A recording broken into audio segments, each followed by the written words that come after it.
Working here at Zamberg, I'm asked nearly every day which nail file is the best one. So I thought I'd make a quick video to show the major differences, and in a couple of minutes here, you're going to know exactly what to avoid and what you should be looking for. So after cutting nails, most people need to finish off the edge with a nail file. So do you sand your nails down or do you scrape them smooth? If you're using one of these or one of these, you're sanding your nails. And much like sandpaper, you need a couple of different grits to get a decent smoothness. Now both of these files have something in common. They have texture glued on.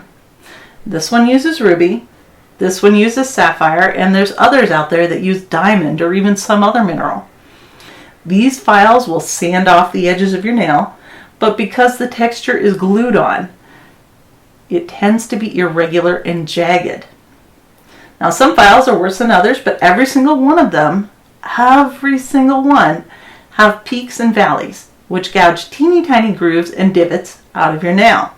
After a couple of uses, you better believe that that grit is coming unglued, and that just makes the peaks and valleys problem worse. This type of file does not just damage your nail, it damages your wallet as well.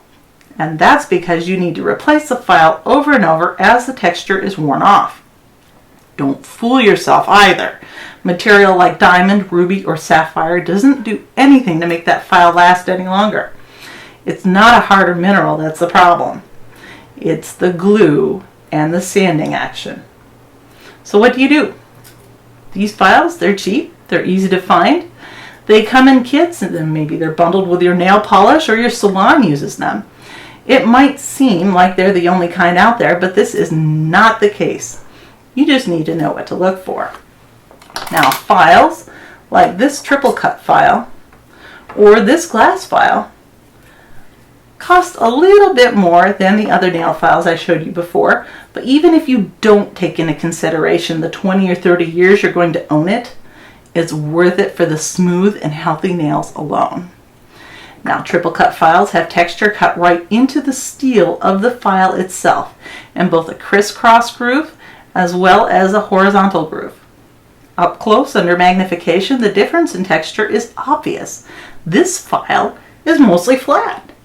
Now what that does is it scrapes the nail and smooths it all in one stroke. You can find files like this that are thin and flexible for natural nails, or get something a little bit thicker like this one for acrylics or really hard toenails. Now glass files, on the other hand, you might think are dangerous because glass can break. Not this glass. This is not ordinary glass. It is chemically tempered crystal glass. Under magnification, you can see that the texture on this file is vastly different. It's etched directly into the glass itself, which makes random, evenly distributed, rounded peaks in the glass. This file will plane down the nail surface so well, it's not just smooth, it's almost shiny. So a triple cut file and a glass file are definitely worth a closer look.